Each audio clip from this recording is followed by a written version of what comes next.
"You're the janitor who fixed my daughter's Braille watch, aren't you?" The CEO's voice cut through the elegant ballroom like a knife. Jordan Edwards froze on the dance floor, his hand still holding Hazel Baker's, as the orchestra played softly around them. Every head in the charity gala turned to stare at the janitor in the borrowed tuxedo dancing with the billionaire's blind daughter. The music had stopped playing 3 seconds ago, but nobody noticed. But before we continue, if you're enjoying this story, please like this video and subscribe to the channel for more incredible true stories that will touch your heart.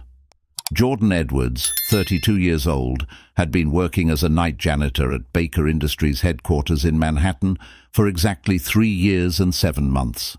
Every shift started at 11 p.m. and ended at 7 a.m. The 8 hours of cleaning 30 floors of gleaming offices, executive conference rooms, and pristine hallways that housed one of America's most powerful pharmaceutical empires. The pay was decent enough to cover rent for his small Bronx apartment and his 5-year-old daughter Emma's daycare, though barely. His wife Rachel had died 2 years ago from complications during what should have been routine surgery. The hospital's malpractice had been clear, the lawyers had said, but proving it would cost more money than Jordan had ever seen in his life, he'd settled for a public apology and a small payout that covered Rachel's funeral and exactly 3 months of therapy for Emma, who still asked when Mommy was coming home, even though she'd watched them lower the casket into the ground. Working nights meant Jordan never saw Emma, except on his 2 days off each week. His mother-in-law Margaret watched Emma while he slept during the day, an arrangement that worked but left Jordan feeling like a ghost in his own daughter's life. He'd leave for work after putting Emma to bed and return home after she'd already left for preschool. The guilt ate at him constantly, but better jobs required qualifications he didn't have and time he couldn't spare. Baker Industries was a good place to be invisible. The executives never noticed the cleaning staff, which suited Jordan fine. He did his job thoroughly, kept his head down, and tried not to think about how his engineering degree from CUNY was gathering dust while he emptied trash bins and vacuumed carpets. The degree had been his pride once, earned through night classes while working construction during the day. But after Rachel died and medical bills devoured their savings, the entry-level engineering positions that required relocating or 60-hour weeks became impossible dreams. The building had rhythms he'd learned by heart. Mondays meant conference rooms full of coffee cups and presentation materials. Wednesdays, the executive floor stayed late for board meetings. Fridays, the junior associates left beer bottles in the break room, despite the building's alcohol policy. Jordan cleaned it all without judgment, invisible as air, until 3 months ago when everything changed because of a broken watch. It was a Tuesday night around 2 a.m. when Jordan was cleaning the executive floor's private lounge. The space was reserved for C-suite executives and their guests, decorated with expensive leather furniture and abstract art that probably cost more than Jordan's annual salary. He was emptying the trash when he noticed something glinting under the couch, a delicate lady's watch with unusual features. Picking it up carefully, Jordan realized it was a Braille watch with raised markers instead of a traditional face. The band was broken, and the mechanism seemed jammed. As someone who'd spent years taking apart engines and machines for fun, Jordan couldn't help examining it more closely. The internal mechanism was actually quite simple, just misaligned. Within 10 minutes, using a small screwdriver from his utility belt and some careful adjustment, he had it working again. He'd left the watch on the reception desk with a note. Found under lounge couch, repaired broken band and realigned mechanism. Maintenance. Professional, anonymous, forgettable. Except 2 nights later, there was an envelope on the janitor's closet door with his name on it. Inside was a handwritten thank you note in Braille and regular text. To the person who fixed my watch, you have no idea how much this meant to me. It was a gift from my late mother. Thank you for your kindness and skill. HB. Below the note was a crisp $100 bill. Jordan had stared at that bill for a full minute. It was more money than he made in 2 nights of work. His first instinct was to return it. This was too much for a simple repair. But Emma needed new shoes, and the electricity bill was overdue, and pride was a luxury he couldn't afford anymore. He'd kept the money and tried to forget about the mysterious HB, but HB didn't forget about him. A week later, he found another note. I heard you have a young daughter. My father's company sponsors a childcare program for employees. Your supervisor mentioned you might not know about it. The attached information could reduce your costs significantly. HB. The attached brochure outlined a subsidy program that could cut Emma's daycare costs by 60%. Jordan had immediately applied, and within 2 weeks he had an extra $300 a month that felt like winning the lottery. $300 meant Emma could stay in the good preschool instead of transferring to the cheaper one with the broken playground equipment. $300 meant he could buy fresh vegetables instead of just pasta and canned food. He'd left a thank you note of his own, slipped under the executive lounge door. HB, your kindness has changed my daughter's life. I don't know how to thank you properly. If there's ever anything I can do to repay this, please let me know. J.E. Night Maintenance. The response came 3 days later. J.E. Your repair work on my watch was impeccable. I have other items that need fixing, things with sentimental value that I'm afraid to trust to strangers. Would you be willing to help? I can pay fairly. HB. That's how Jordan Edwards, night janitor, became the secret repair person for Hazel Baker, daughter of CEO William Baker and heiress to the Baker Industries pharmaceutical empire. Except he didn't know who she was at first, just that HB left broken items in the executive lounge with detailed notes about their sentimental value, and he fixed them during his overnight shifts. A music box from her grandmother that wouldn't play anymore, a vintage camera that jammed, a mechanical bird that had stopped singing. Jordan fixed them all, his engineer's brain delighting in the puzzles, his hands remembering skills he'd thought were wasted. Each repair came with a generous payment and a note of gratitude that made him feel, for the first time in years, like he was more than just invisible labor. The notes became longer. HB started adding personal details. The music box had played at her parents' wedding. The camera had captured her last photos before she lost her vision to genetic retinitis pigmentosa at age 16. The mechanical bird had been a gift from her mother, who died when HB was 19. Jordan found himself responding with his own stories, how he dreamed of being an engineer, how his daughter Emma loved building blocks and asked endless questions about how things worked. How fixing these treasures reminded him of better days when his wife would watch him tinker with old radios, teasing him about his magic hands. It was intimate in a strange way, these written conversations with someone he'd never met. HB felt like a friend, someone who understood loss and loneliness and the small joys of creation. Jordan started looking forward to finding new notes, new broken treasures, new glimpses into HB's life. One particularly difficult night, after Emma had woken up crying from a nightmare about her mother, Jordan had found himself pouring his heart out in a note he left with a repaired vintage compass. He wrote about the guilt of working nights, about missing Rachel's laugh, about the fear that Emma would grow up feeling abandoned by both parents. He'd almost thrown the note away, thinking it was too personal, too raw. But something made him leave it anyway. HB. His response had come the next night, longer than any previous note. She wrote about her own fears, about how losing her vision had felt like losing her independence, about the loneliness of being surrounded by people who saw her disability before they saw her.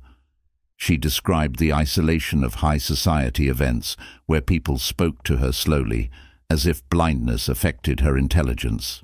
She admitted that she'd started spending more time in the executive lounge because it was quiet, because she could just exist without performing the role of William Baker's brave, blind daughter. The vulnerability in her words had moved Jordan deeply. He'd written back about how being a janitor had made him invisible in a similar way, how executives would discuss sensitive business matters in front of him as if he were furniture, how he'd learned to tune out conversations while cleaning, to respect privacy even when privacy wasn't extended to him. He told her about the strange freedom in invisibility, how it allowed him to observe the world without the pressure of being observed. Their correspondence evolved into something neither had anticipated. They discussed philosophy and poetry, books they'd loved, music that moved them. HB introduced Jordan to audiobooks and podcasts about engineering innovations that made his daily commute on the subway feel less like dead time. Jordan started describing the city to HB in his notes, painting word pictures of sunrises over Manhattan, the way autumn leaves created patterns on the sidewalk, the architectural details of buildings she'd never seen. HB began leaving small gifts alongside the repair requests. A book about famous engineers throughout history, a high-quality set of precision tools that made Jordan's repair work easier, a children's engineering kit for Emma with a note saying, "Never too early to start building dreams."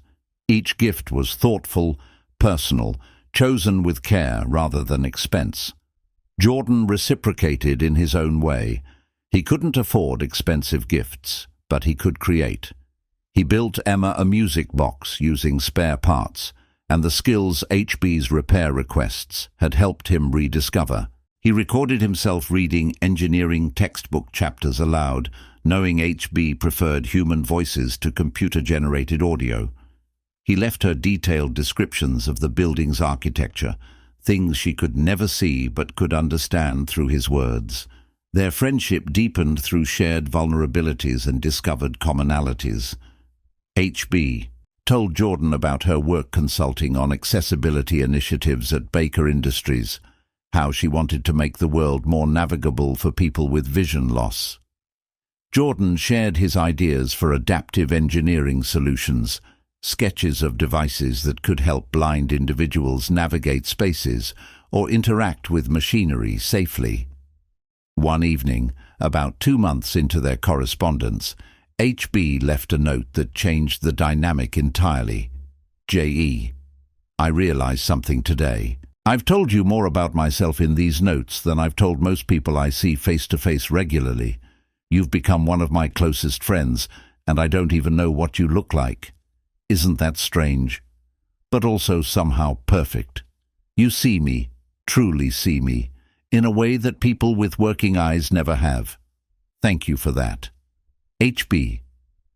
Jordan had stared at that note for a long time, his throat tight with emotion, because he felt exactly the same way. This woman he'd never met had become essential to his happiness. Her notes were the bright spot in his difficult nights. Her trust in him had rekindled his sense of worth after years of feeling like a failure. He'd written back honestly, HB, not strange at all. Sometimes the clearest vision comes from not being distracted by surfaces. You've seen my heart through my words and my work. That's more intimate than anything visual could ever be. You're my friend too, one of the best I've ever had. J.E. The correspondence continued, growing richer and more personal with each exchange. They began to anticipate each other's thoughts, finishing each other's ideas across the space of a day and a work shift. Jordan found himself thinking about HB constantly, wondering what she was doing, hoping she'd left a new note, planning what he'd write next. It wasn't romantic, he told himself. It was friendship, deep, meaningful friendship of the kind he hadn't experienced since Rachel died. The fact that his heart raced when he found new notes, The way he reread her messages multiple times, the careful thought he put into every word he wrote back, those were just signs of how much he valued their connection. But Margaret noticed the change in him. "You're smiling again," she'd said one morning when he came home from his shift. "Really smiling, not just going through the motions. What's different?" Jordan had tried to explain about the notes, the repairs, the friendship with someone he'd never met. Margaret had listened with knowing eyes. "She's important to you, this mystery woman." "She's a friend," Jordan had insisted. "Nothing more." "Rachel was my daughter," Margaret had said gently. "I know what it looks like when you're falling for someone. And honey, you're falling. Maybe it's time to let yourself." The words had shaken Jordan. Was he falling for HB? Or could you fall for someone you'd never met, whose face you'd never seen? The idea seemed absurd. But the way his pulse jumped when he found her notes, the way her words stayed with him through the day, the way he found himself wanting to share every thought and experience with her, those weren't signs of simple friendship. He'd been wrestling with these feelings when the gala invitation arrived, forcing him to confront the reality that HB wasn't just words on paper. She was a real woman who wanted to meet him, to spend an evening together, to take their friendship into the physical world. The invitation had terrified and thrilled him in equal measure. Meeting her meant risking the perfect connection they'd built. What if the reality disappointed compared to the intimacy of their written exchanges? What if she saw him and realized he was just an ordinary janitor with calloused hands and worn clothes? What if bringing their friendship into the light destroyed its magic? But the vulnerability in her invitation, the admission that she was dreading the gala alone, the trust she was placing in him, those outweighed his fears. HB needed a friend. He could be that friend. Whatever happened next, they'd figure it out together. Then came the invitation that changed everything. "J.E. Baker Industries' annual charity gala is next month. It's a formal event raising money for blindness research. My father insists I attend, but I've been dreading it. The thought of navigating a crowded ballroom while people whisper about the blind heiress is exhausting. Would you consider attending as my guest? I know this is an unusual request, but I feel I can trust you. You've been kinder to me than people who know my last name. No pressure to accept. HB." Jordan had read that note 5 times, his heart pounding. HB wanted him at a charity gala, a formal event, with Manhattan's elite. The idea was absurd. He was a janitor. He didn't own a tuxedo.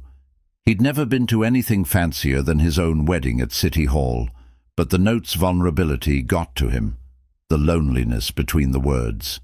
HB needed a friend, and somehow, impossibly, he'd become that friend. He'd written back, "HB, I would be honored to attend with you. Though I should warn you, I don't own formal wear, and I'm not familiar with high society events. If you're sure you want a janitor as your date, I'm sure I can figure out how to rent a tux. J.E." Her response came within hours. "J.E., you're not just a janitor. You're a skilled craftsman, a devoted father, and a kind soul. That's all that matters to me. I'll have a tuxedo sent to your address. Please accept it as thanks for all you've done. And I'm not looking for a high society date. I'm looking for someone genuine. That's you. HB."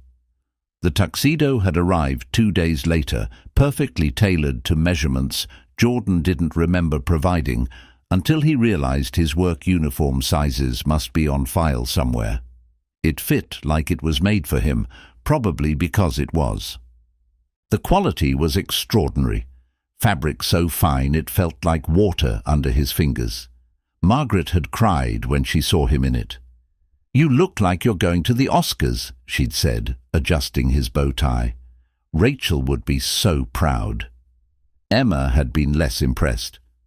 "Why is Daddy wearing a penguin suit?" she'd asked, which made him laugh so hard he'd almost cried.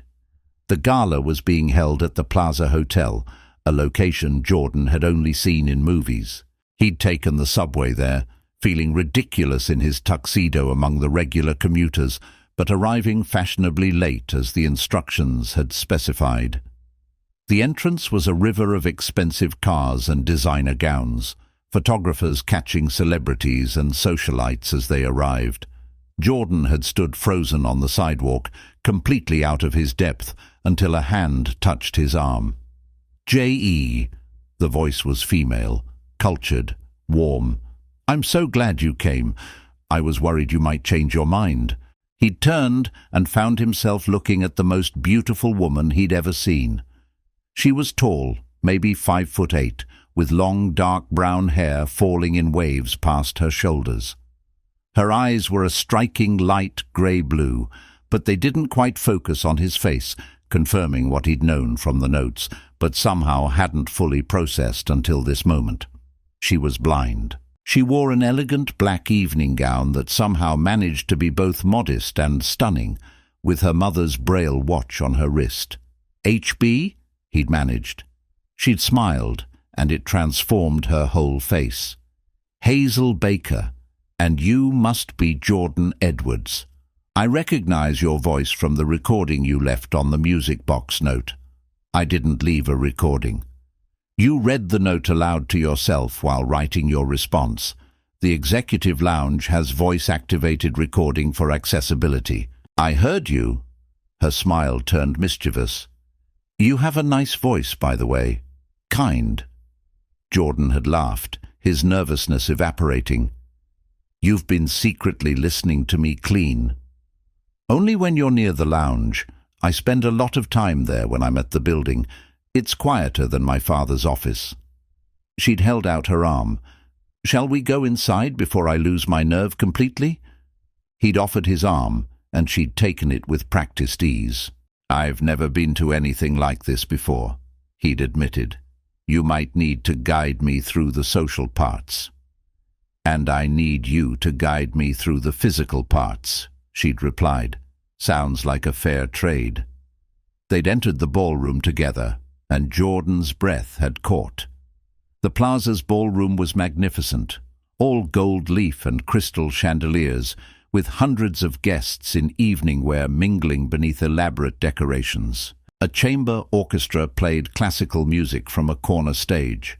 Ice sculptures shaped like DNA helixes stood alongside charity information booths, highlighting Baker Industries' research funding.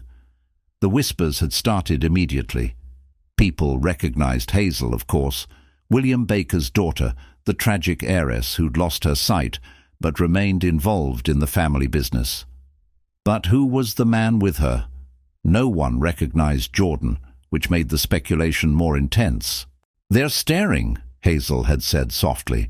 "I can feel it. Are they?" "Yes," Jordan had admitted.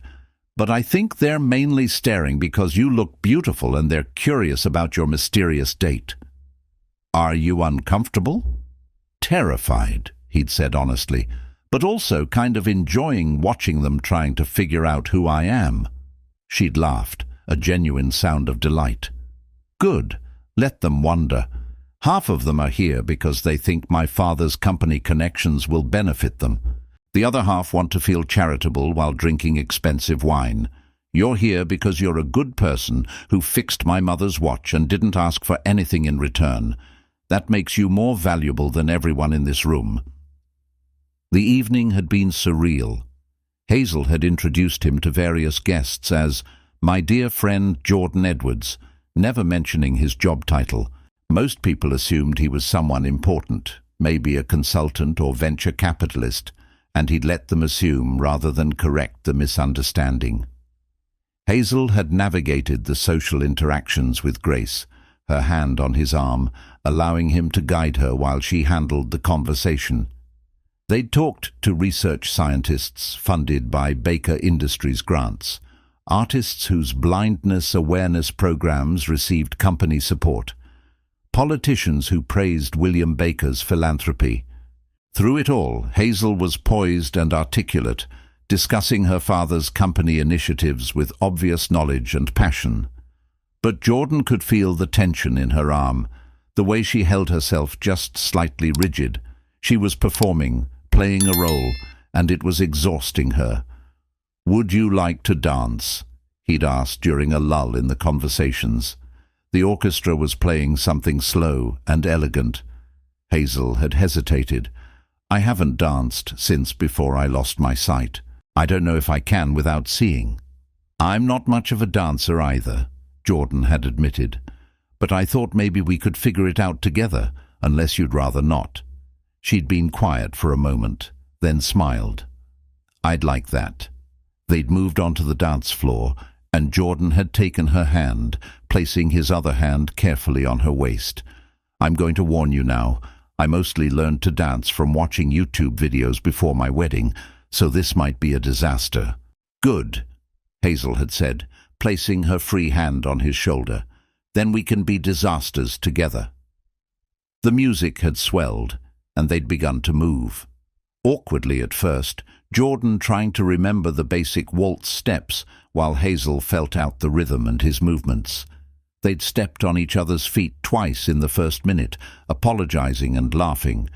But then something shifted.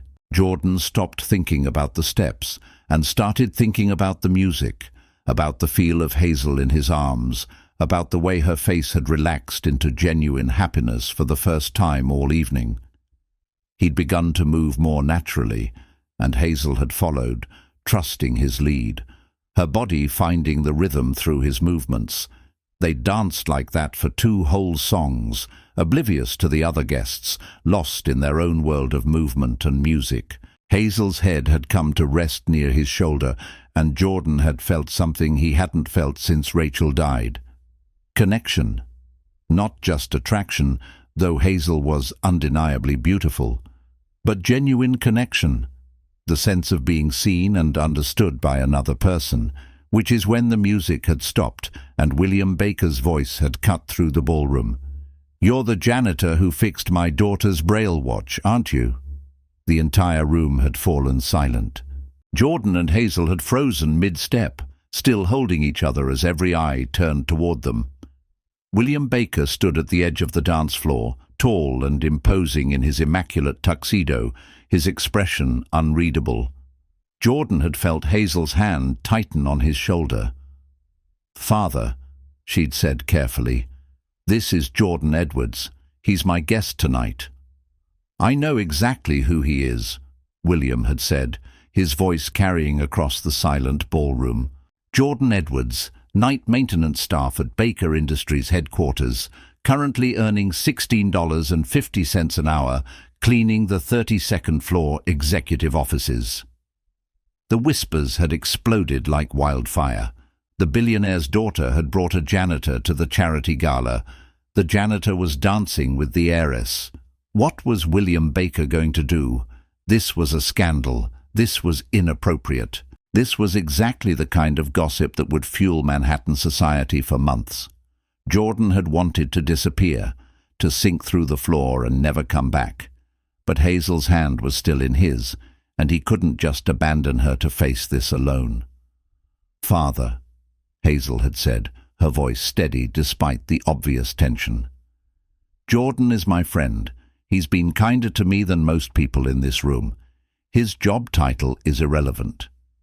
"Is it?" William had asked, moving closer. The crowd had parted for him like the Red Sea. "Because it seems to me that my daughter has been conducting a secret correspondence with a member of the cleaning staff, accepting expensive gifts, and now attending company functions with him without informing me. That seems rather relevant." Jordan had found his voice, though it came out rougher than he'd intended. "Mr. Baker, I apologize if I've overstepped. Hazel invited me as a friend, nothing more. I never meant to cause any trouble or embarrassment." "Embarrassment?" William had stopped directly in front of them, studying Jordan with sharp blue-grey eyes that missed nothing.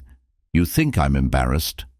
"I think any father would be concerned about his daughter's judgment," Jordan had said carefully. "And I understand if you want me to leave." William had been quiet for a long moment, the entire ballroom holding its breath. Then, unexpectedly, he'd smiled. Not a warm smile exactly, but not hostile either. Assessing. "Tell me something, Mr. Edwards. How did you know the Braille watch needed realignment? That's not a common repair skill." Jordan had blinked, caught off guard by the question. "I have an engineering degree from CUNY. Mechanical systems are sort of my thing. The watch mechanism was misaligned due to a bent spring, probably from being dropped. I just adjusted it back into place." "An engineering degree," William had repeated. "From City University. What year did you graduate?" 2019. I was 25. Took me 7 years of night classes while working construction. "And what are you doing as a janitor with an engineering degree?" The question had felt like a punch, shame and old grief mixing in Jordan's chest. "My wife died 2 years ago. Medical bills wiped out our savings. I have a 5-year-old daughter. The engineering positions I qualified for required relocation or hours I couldn't manage as a single father. Janitorial work has a night shift that means I can be home when Emma needs me." William had nodded slowly, something shifting in his expression. "Your daughter, Emma Edwards, age 5, currently enrolled at Sunshine Academy Preschool in the Bronx. Her teacher reports she has an exceptional aptitude for mathematics and spatial reasoning." Jordan's heart had stuttered. "How do you know about Emma?" "I make it my business to know about anyone who gets close to my daughter," William had said simply. "When Hazel told me she was bringing a guest to the gala, I had my security team run a background check. Military service, honorable discharge, bachelor's in mechanical engineering, widower, single father, no criminal record, no debts beyond standard consumer level, no red flags whatsoever. By all accounts, you're exactly who you appear to be, a good man dealt a difficult hand." The admission had left Jordan speechless. Hazel had been equally quiet, though her hand had tightened around his. William had turned to address the watching crowd, his voice carrying with practiced authority. "Ladies and gentlemen, I'd like to formally introduce you to Jordan Edwards, one of the most dedicated employees at Baker Industries. Mr. Edwards works our night maintenance shift, and in that capacity he's demonstrated exceptional skill, integrity, and kindness. When my daughter's irreplaceable Braille watch broke, Mr. Edwards repaired it perfectly, asking for nothing in return. When he learned about our childcare subsidy program, he didn't demand special treatment. He simply applied through proper channels. And tonight, when my daughter asked him to accompany her to this event, he didn't see an opportunity for social climbing or financial gain. He saw a friend who needed support." The room had been absolutely silent, everyone hanging on William's words. "That," William had continued, "is the kind of character this company values, the kind of character this family values. So no, I'm not embarrassed that my daughter chose to bring Mr. Edwards to this gala. I'm impressed by her judgment. She saw quality where others might see only a job title." He turned back to Jordan and Hazel, his expression softening slightly. "Mr. Edwards, I owe you an apology for the dramatic interruption, and a thank you for taking care of my daughter when I couldn't be here tonight. I was delayed by a business call and arrived just in time to see you two dancing. You looked happy, Hazel. That's something I haven't seen enough of since your mother passed." Hazel's eyes had filled with tears. "Daddy," she'd whispered, the childhood name slipping out. William had pulled her into a hug, carefully maneuvering around Jordan. "I miss her too, sweetheart. Every day. But I think she'd be glad you found someone who fixes broken things with such care. Someone who values treasures for their sentimental worth rather than their price tag." When William had released Hazel, he'd extended his hand to Jordan. "Mr. Edwards, would you be available to meet with me Monday morning? Not at 11 p.m. In the janitor's closet. In my office. at 9 a.m., like a proper appointment. Jordan had shaken his hand, bewildered. "Of course, sir, though I'm not sure what this is about." "It's about making sure talent isn't wasted pushing a mop when it could be designing the next generation of medical devices," William had said. "We have an entire engineering division that could benefit from someone who thinks creatively about mechanical solutions. Someone who sees problems as puzzles to solve rather than obstacles to avoid. Someone like you." The implication had hit Jordan like a freight train. "Are you offering me a job?" "I'm offering you an interview," William had corrected. "What happens after that depends on whether you can demonstrate the same skill in a professional capacity that you've shown in your repair work. Bring your portfolio, any designs or projects you've worked on. Show me what you can do when you're not constrained by a janitor's limited resources." He'd stepped back, addressing the crowd one more time. "Now, if you'll all excuse me," I interrupted a dance. "Please, continue. The evening is young, and the cause is worthy."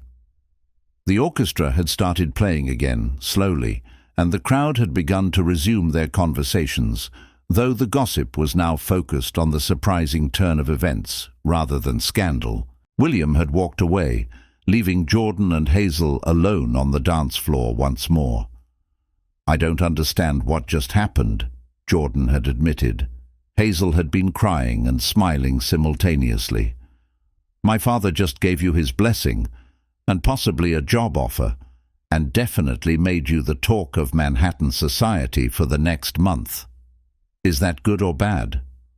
"It's unexpected," Hazel had said. "My father doesn't usually approve of anyone I spend time with.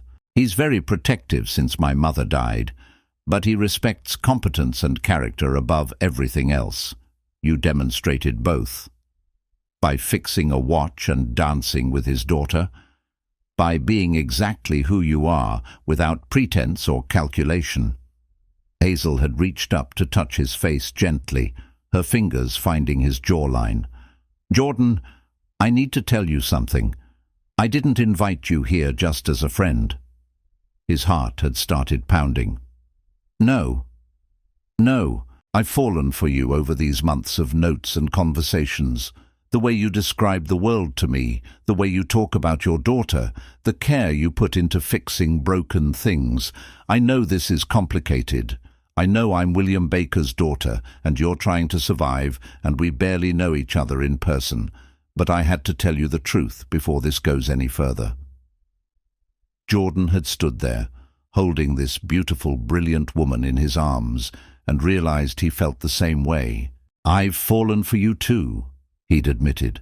"I thought I was going crazy, developing feelings for someone through notes left in an office building. But Hazel, I don't know how to navigate this world. Your father just offered me a job interview in front of Manhattan's elite. People are going to scrutinize everything we do, and I have Emma to think about. I can't make decisions based solely on what I want."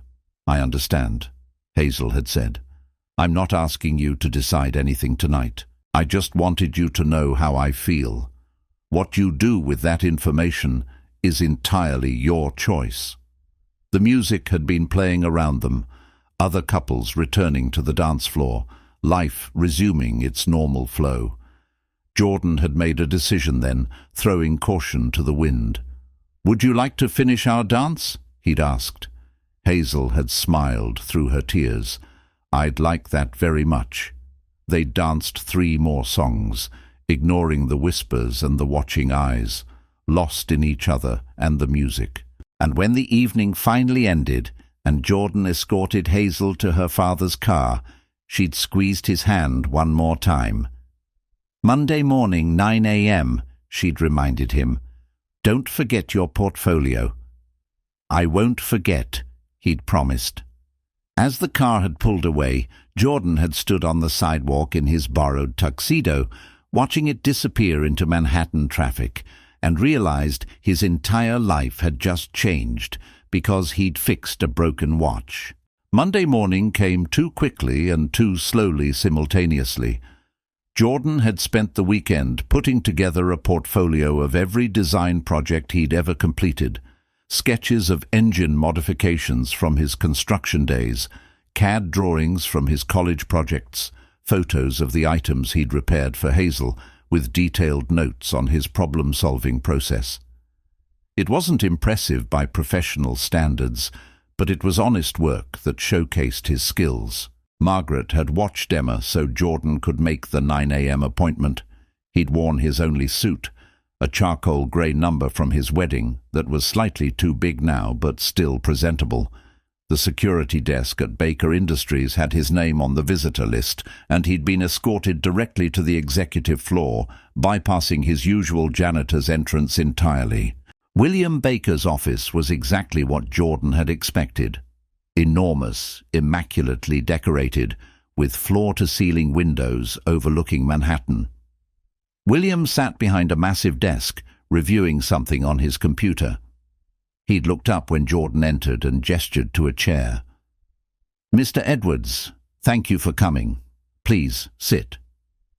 Jordan had sat, clutching his portfolio folder like a lifeline. "Thank you for seeing me, Mr. Baker. Let's dispense with the formalities. Call me William." He'd closed his laptop, giving Jordan his full attention. "I've reviewed your background check more thoroughly since Friday. MIT acceptance letter that you declined due to lack of funding. Full scholarship to CUNY that you earned through academic merit. Military service as a combat engineer in Afghanistan. 2 tours. Honorable discharge with commendations. You're consistently described by former supervisors as reliable, creative, and dedicated. The only negative marks on your record are the financial struggles following your wife's death, and those are entirely understandable given the circumstances." Jordan had nodded, unsure how to respond to such a comprehensive summary of his life. William had continued, "Here's what I'm proposing. Our medical devices division is currently developing a new generation of assistive technology for visually impaired individuals. Hazel has been consulting on the project, providing user perspective, but we need engineers who can think creatively about mechanical solutions to accessibility challenges. I want you to join that team." "As an engineer?" Jordan had asked, his voice barely working. "As a junior mechanical engineer with a starting salary of $75,000 annually, full benefits, standard vacation package, and flexible hours that accommodate your parenting responsibilities. You'd work primarily day shifts, 9 to 5, with occasional evening meetings as needed. The position reports to our R&D director, but you'd have regular contact with Hazel in her consulting capacity." The numbers had made Jordan's head spin. $75,000 was more than 4 times his current salary. Full benefits meant no more panic about Emma getting sick. Flexible hours meant he could actually be a present father. "Why?" Jordan had asked. "I appreciate the opportunity, but this feels like charity. I'm a janitor with a bachelor's degree from a public university. You could hire someone from MIT or Stanford with actual experience." William had smiled, the same assessing expression from Friday night. "You're right, I could. But experience doesn't always translate to innovation. Some of our best breakthroughs have come from people who approached problems from unconventional angles. You fixed Hazel's watch using a paperclip and creative thinking because you didn't have access to proper tools. That's the kind of resourcefulness we need." He'd leaned forward, his expression serious. "But let me be completely honest with you, Mr. Edwards. Jordan, this is partially personal. My daughter cares about you. She's been happier these past 3 months than I've seen her since before she lost her vision. You make her laugh. You make her feel valued for who she is rather than what she represents. That matters to me more than any professional credential. I care about her too," Jordan had admitted, "but I don't want to be hired because I'm dating the boss's daughter. That's not fair to either of us." "You're not dating my daughter," William had corrected. "Yet, and if this job offer factors into whether you choose to pursue that relationship, so be it." But understand this. You'll be evaluated on your actual performance, not your personal connections. If you can't do the work, you'll be let go regardless of who you're involved with. I don't believe in corporate nepotism." He'd pulled out a folder and slid it across the desk. "Employment contract. Take it home, review it. Consult a lawyer if you want. You have until Friday to decide. If you accept, you start Monday. If you decline, you keep your current position with no negative consequences, and I'll respect your decision." Jordan had taken the folder with shaking hands. "I don't know what to say." "Say you'll give it serious consideration. Say you'll talk to Hazel about what you both want from this situation, and say you'll at least give yourself the chance to be more than a janitor who could have been an engineer." William had stood, extending his hand. "You have potential, Jordan. Don't waste it out of fear or false pride." They'd shaken hands, and Jordan had left Baker Industries headquarters with a job offer that felt like a fantasy and a relationship possibility that felt equally unreal. He'd called Hazel that afternoon from his apartment, Emma playing with blocks nearby. "Your father offered me a job." "I know," Hazel had said. "He told me he planned to." "What did you say?" "I said I'd think about it." "Hazel, this is a lot. 3 days ago I was a janitor, grateful for a childcare subsidy. Now I'm being offered an engineering position and implicit permission to date the CEO's daughter. I don't know how to process any of this." "Then don't process it," Hazel had suggested. "Just tell me honestly, do you want the job? Forget about me, forget about my father, forget about everything else. Is this something you want for yourself and for Emma?" Jordan had watched his daughter carefully stacking blocks into a tower, her tongue sticking out in concentration, the way it always did when she focused. "Yes," he'd admitted. "I've dreamed of using my engineering degree for years. The idea of actually designing things, solving real problems, contributing something meaningful beyond clean floors. Yes, I want that." "Then take the job. You've earned it through your skills, not through me. My father doesn't do charity and business, trust me. If he didn't think you could handle the work, he wouldn't have offered regardless of how I feel about you." "And how do you feel about me?" Jordan had asked quietly. Hazel had been silent for a moment. "I think I'm falling in love with you, which is terrifying and wonderful and completely inappropriate, given that we've only spent one evening together in person. But 3 months of notes and conversations have told me more about who you are than most people reveal in years. You're kind, you're dedicated, you're creative, and you see me as Hazel rather than William Baker's blind daughter. That's rarer than you'd think." Jordan's heart had been pounding. "I think I'm falling in love with you too, which is equally terrifying because I haven't let myself feel this way about anyone since Rachel died. And I have Emma to consider. I can't just dive into a relationship without thinking about how it affects her." "I wouldn't want you to," Hazel had said.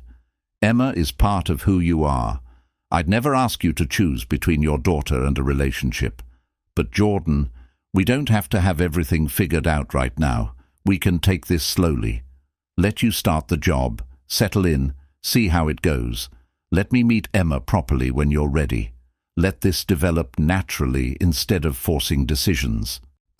It had been so sensible, so mature, so completely right that Jordan had felt something release in his chest. Slowly sounds good, natural sounds even better. And Hazel, thank you for the watch repair payment that helped Emma's shoes, for the childcare subsidy information, for inviting me to the gala, for being exactly who you are. "Thank you for fixing broken things," Hazel had replied softly, "including my loneliness." Jordan had accepted the job offer on Thursday, signing the contract with hands that shook slightly as he realized he was committing to a future he'd stopped believing was possible. Started his new position the following Monday, arriving 30 minutes early because he was terrified of being late on his first day, as something other than invisible maintenance staff. The engineering division was located on the 28th floor in an open-plan workspace with standing desks, dual monitors, and a coffee station that offered actual espresso instead of break-room instant coffee. Jordan's new supervisor, Dr. Patricia Chen, was a brilliant mechanical engineer in her 50s who'd led the assistive technology division for a decade. She'd greeted him warmly but professionally, introducing him to the team of 8 engineers who would be his colleagues. The team had been welcoming, if slightly curious, about the janitor-turned-engineer, who'd apparently impressed the CEO enough to warrant a direct hire. Jordan had expected resentment or skepticism, but instead found genuine interest. His unconventional background was seen as an asset rather than a liability, especially when Dr. Chen explained that fresh perspectives were exactly what the team needed. "We've been working on this tactile navigation system for 6 months," she'd explained during Jordan's first team meeting. "The technology works perfectly in lab conditions, but real-world testing keeps revealing usability issues we don't anticipate. That's where you come in.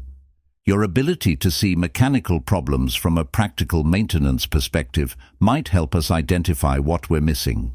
Jordan had spent the first week absorbing everything: project documentation, engineering standards, the company's design protocols. At night, after putting Emma to bed, he'd study the materials he'd been given, determined to prove he belonged in this role. The technical work came back to him quickly, muscle memory from his college years, and natural aptitude combining to help him understand complex systems. By the second week, he was contributing to team discussions. By the third, he'd identified a critical design flaw in the navigation system's battery compartment that would make field replacement nearly impossible for users with limited dexterity. His suggestion to redesign the compartment with a magnetic closure system had been implemented immediately, and Dr. Chen had praised his practical thinking. The work was intellectually challenging in ways Jordan had forgotten were possible. He was solving real problems, designing actual devices that would help real people. Every morning he woke up excited to go to work instead of dreading another night of emptying trash and mopping floors. The difference was transformative, but the most significant change was seeing Hazel in a professional context. She attended team meetings twice a week in her consulting role, providing user feedback on accessibility features. Watching her critique prototypes with technical precision, asking pointed questions about functionality, demonstrating how visually impaired users would actually interact with devices, Jordan saw new dimensions to the woman he'd come to know through notes. Hazel was brilliant, not just smart but incisively analytical, able to identify usability problems that sighted engineers completely missed. She commanded respect in meetings, her disability lending authenticity to her insights rather than diminishing her authority. Jordan found himself falling harder for her every time she demolished a design assumption with patient explanation of why it wouldn't work in practice. They'd maintained professionalism at work, careful not to let their developing relationship affect team dynamics. No lingering looks across conference tables, no casual touches, no special treatment. But after work hours, they started dating properly, carefully building something real beyond written correspondence. Their first official date had been at a quiet Italian restaurant in Greenwich Village. Jordan had arrived early, nervous as a teenager, wearing slacks and a button-down shirt that Margaret had ironed for him. Hazel had arrived precisely on time, guided by her driver, wearing a simple, elegant dress that took Jordan's breath away. "You look beautiful," he'd said, then immediately felt foolish. "Sorry, that's probably not the most appropriate thing to say to someone who can't see themselves." Hazel had smiled, touching his arm to orient herself. "It's perfectly appropriate. I can't see my reflection, but I can feel how the dress fits, and I trust my stylist's judgment. Compliments are always welcome, Jordan. I'm blind." not fragile. The evening had been wonderful and awkward in equal measure. Jordan had narrated the restaurant's decor, describing the exposed brick walls, the strings of Edison bulbs creating warm ambiance, the open kitchen where chefs tossed pizza dough theatrically. Hazel had taught him about experiencing food through enhanced taste and smell, how blindness had heightened her other senses in ways most people didn't understand. They'd talked about everything: Emma's latest preschool adventures, Hazel's work on accessibility advocacy, Jordan's adjustment to engineering work, memories of their respective late loved ones. The conversation flowed naturally, building on months of written exchanges, but adding new dimensions through vocal tone and physical presence. "Can I ask you something personal?" Jordan had ventured over dessert. "Always," Hazel had encouraged. "When did you lose your vision? You mentioned it was gradual, but what was that like?" Hazel had been quiet for a moment, her fingers tracing the rim of her wine glass. "I was diagnosed with retinitis pigmentosa at 14. It's a genetic condition that causes progressive vision loss. For 2 years, I watched my visual field narrow, like looking through a shrinking tunnel. Night blindness came first, then peripheral vision. By 16, I could only see a small circle directly in front of me, and by 18, even that was gone. That must have been terrifying." It was, but also strangely liberating eventually. When you can see your sight disappearing, you spend those years frantically trying to memorize everything visual: my mother's face, colors, sunsets, art. I have visual memories that most blind people who lost sight earlier don't have. That's both a gift and a curse, because I know exactly what I'm missing. Jordan had reached across the table, finding her hand. "Do you ever wish you could see again?" "Sometimes," Hazel had admitted, "when people describe something beautiful and I can only imagine it. When I'm navigating a new space and feel frustrated by obstacles. When I see photos and realize everyone else is experiencing a dimension of reality I can't access." She'd squeezed his hand. "But mostly, I've made peace with it. This is who I am. My blindness has shaped my perspective, my work, my empathy. I wouldn't be the same person if I could see." Their dates had continued through that first month.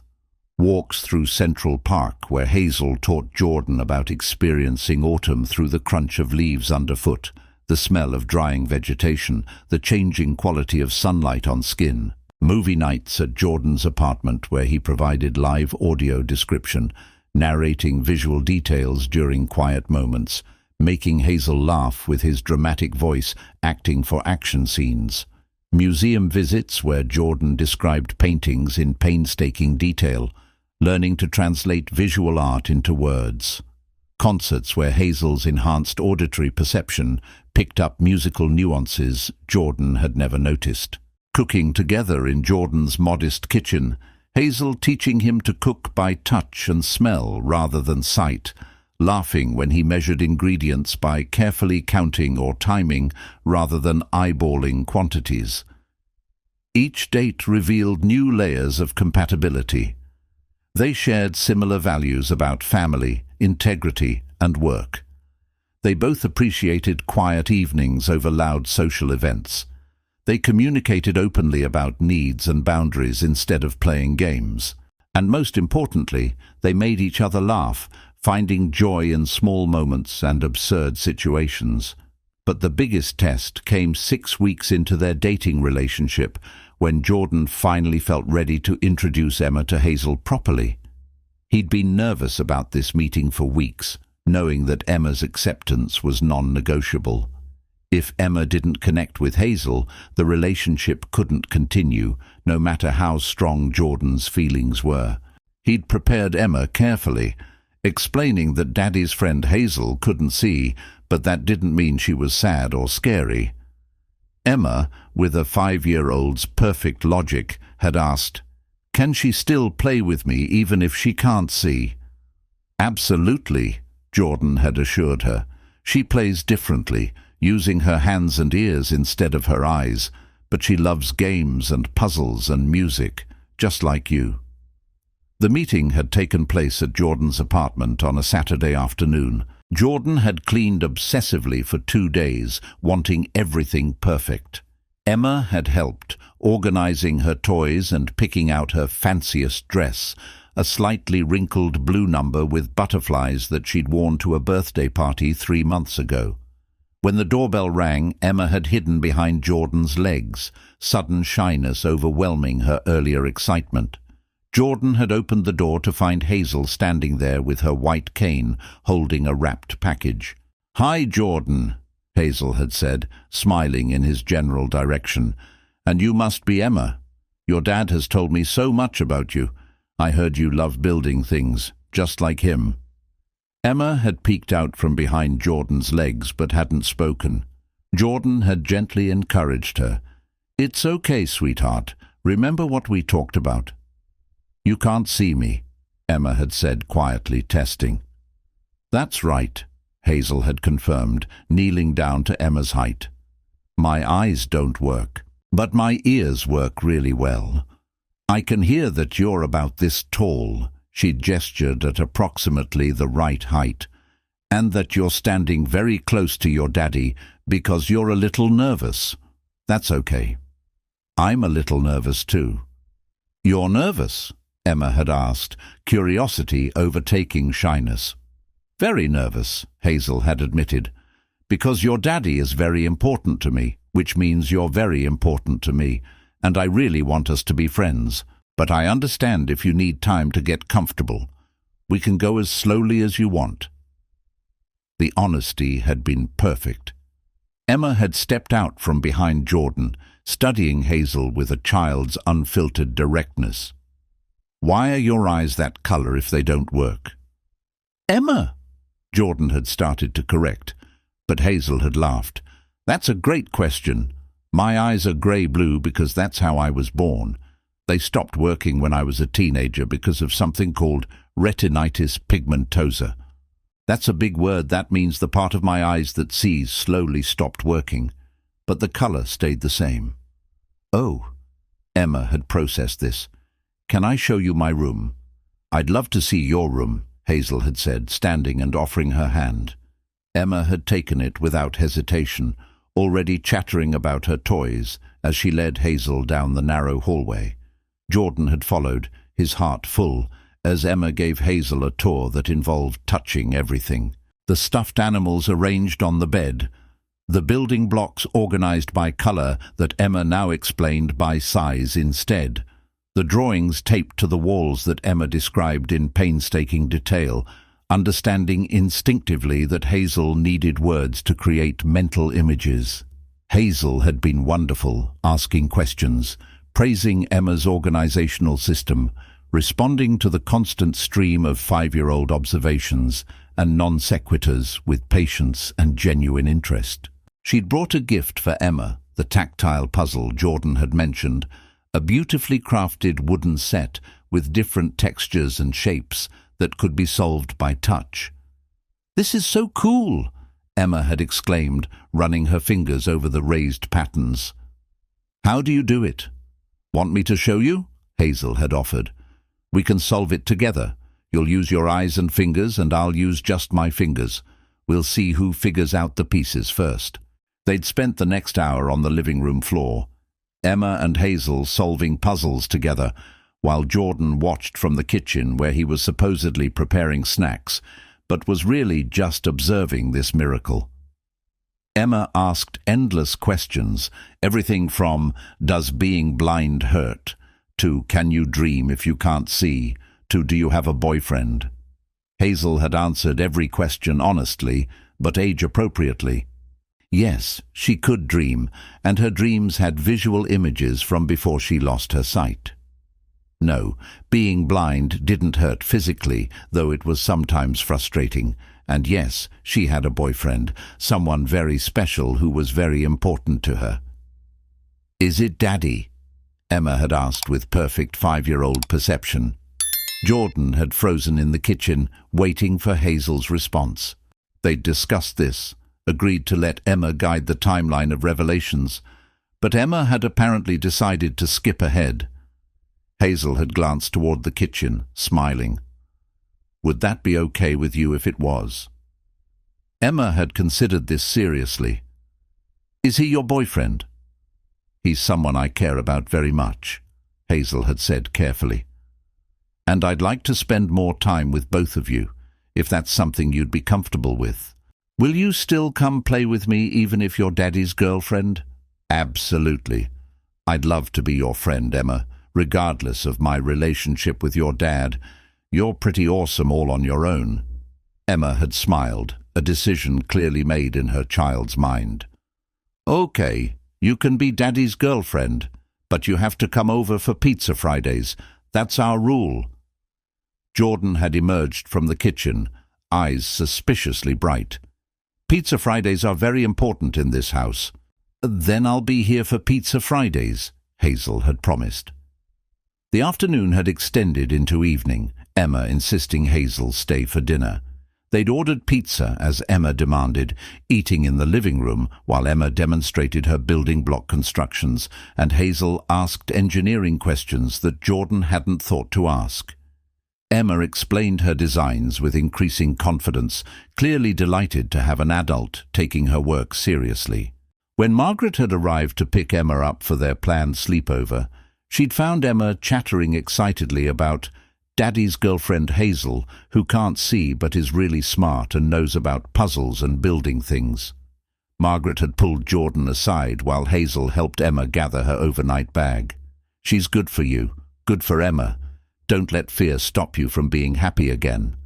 I loved Rachel, Jordan had said, the old guilt rising. I know, she was my daughter, but Rachel would want you to live, not just survive. Hazel makes you smile again. That's what Rachel would want. The relationship had developed naturally over months, slowly, carefully, with constant communication about needs and boundaries and expectations. Jordan introduced Hazel to Emma's world of preschool art projects and playground adventures. Hazel introduced Jordan to the complexities of navigating life without sight, the assistive technologies and adaptive strategies that most people never considered. William had maintained professional distance at work, but welcomed Jordan to family dinners, clearly approving of the relationship's progression. The Baker Industries team had produced their first prototype of the new assistive device, a tactile navigation system that Jordan had helped design, and Hazel's feedback had been invaluable in refining it. Exactly 1 year after the gala, Jordan and Hazel returned to the plaza for the next annual charity event. This time, Jordan wore a tuxedo he owned, bought with his own engineering salary. This time, when they danced, there were no surprised whispers, just appreciation for the couple who'd become a familiar sight at Baker Industries events. As they swayed to the music, Hazel's head resting on Jordan's shoulder, she'd asked, "Do you ever think about that first dance, when my father interrupted us?" "Every day," Jordan had admitted. "It changed my entire life. One broken watch led to a job, a relationship, a whole new future for Emma and me. It changed my life too," Hazel had said. "Before you, I thought I'd always be alone. The blind heiress that people pitied or wanted to use for connections. You saw me as just Hazel. That was the greatest gift anyone's ever given me." Jordan had stopped dancing, right there in the middle of the ballroom floor. He'd pulled the small box from his pocket, the one he'd been carrying for 3 weeks, waiting for the perfect moment. "Hazel Baker," he'd said, his voice steady despite his racing heart. "I know this is the same ballroom where we first danced. I know people are watching again, but I need to ask you something important." He'd opened the box, then realized the absurdity and laughed. "I'm holding a ring box, which you can't see. Let me fix that." He'd taken her hand and placed it on the open box, letting her feel the ring inside. A simple band with a single stone, elegant and practical, designed to be felt as much as seen. "Will you marry me?" Jordan had asked. "Will you let me spend my life fixing broken things and building new things and loving you exactly as you are?" Hazel's fingers had traced the ring, tears streaming down her face. "Yes," she'd whispered. "Yes, 1,000 times yes." The ballroom had erupted in applause, everyone having witnessed the proposal.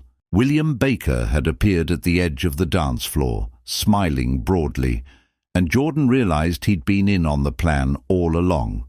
As Jordan slid the ring onto Hazel's finger and pulled her into a kiss, the orchestra began playing the same song that had been playing during their first dance a year ago. And somewhere in the crowd, Jordan could have sworn he heard Emma's excited squeal as Margaret lifted her up to see better, having been invited to watch the proposal that Jordan had carefully planned.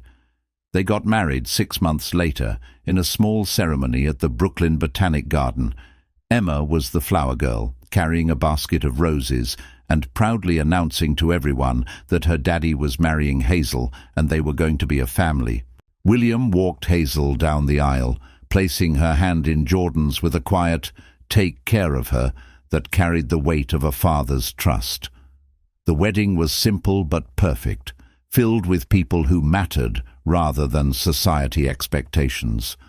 Jordan's former janitor colleagues attended alongside Baker Industries engineers. Hazel's blindness advocacy friends mixed with Jordan's military buddies. Emma's preschool teacher sat next to William's executive assistant.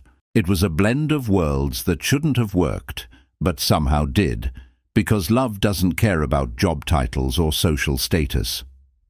For their first dance as husband and wife, they chose the same song from the gala. As they swayed together, Hazel in her ivory wedding gown and Jordan in his perfectly tailored tuxedo, he'd whispered, "I still can't believe this is real, that I get to spend my life with you." "It's real," Hazel had assured him. "We're real. This family we're building is real. All because you fixed a broken watch and saw value in broken things." "You were never broken," Jordan had said fiercely. "You're perfect exactly as you are." Hazel had smiled against his chest. "We're both a little broken, but maybe that's okay. Maybe broken things fit together better than perfect ones. We understand each other's sharp edges." Years later, when Jordan and Hazel's son was born, they named him William, after the grandfather who'd seen potential in a janitor and given him a chance. Emma, now 10, held her baby brother with the same careful reverence Jordan had once used to fix delicate watches, and announced she wanted to be an engineer like her daddy. Jordan had continued working at Baker Industries, eventually leading the assistive technology division and earning patents for several breakthrough devices. Hazel had founded a non-profit using her family's resources to fund education programs for newly blind individuals, teaching them that vision loss didn't mean life loss. They'd kept the first broken Braille watch, the one that started everything, in a display case in their home. Below it was the first note Jordan had left. "Found under lounge couch, repaired broken band and realigned mechanism. Maintenance." Sometimes when Jordan looked at that watch, he marveled at how one small act of kindness had changed everything. He'd been a janitor trying to survive, invisible to everyone except a lonely woman who couldn't see him but recognized his worth anyway. And sometimes, late at night, when Hazel would wake from nightmares about being alone in the dark, Jordan would hold her and describe the moonlight painting patterns across their bedroom walls. He'd tell her about Emma's latest art project or William Jr.'s first attempts at crawling. He'd paint her world in words until she felt anchored and loved and seen. Because that's what they did for each other. Jordan fixed broken things, and Hazel saw him when the rest of the world looked through him. Together they'd built something beautiful from pieces that others might have discarded.